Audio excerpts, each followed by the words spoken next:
Tonight in 7 News Flashback, the workplace before occupational health and safety. No matter what industry, it was a very different world.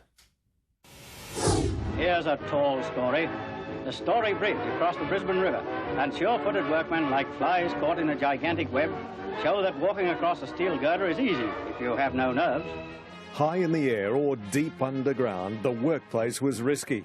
No goggles, no breathing protection and no ashtray. In the 1960s, Brisbane pirate boom began. Ioannis Mariotakis, a 40-year-old Greek migrant and father of 4 children, plunged down an air shaft to his death on the State Government Insurance Office building site. His was the 3rd fatality in less than 12 months. Workers held a minute's silence and walked off the job. We have decided we don't go. They returned after the state's first safety officer was appointed. The building opened in 1971 opposite King George Square. Today it's Suncorp Plaza.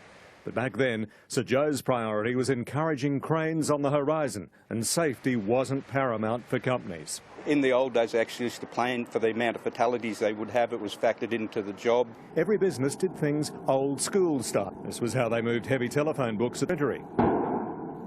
Who needed a shirt? At 7 News and everywhere else, standing at the top of a wobbly ladder was okay.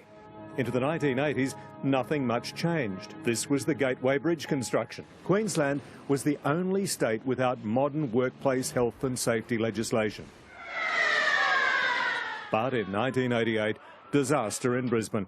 It was a scene of chaos that confronted emergency crews at the Commonwealth Bank building site. 3 pedestrians, including a little boy, died.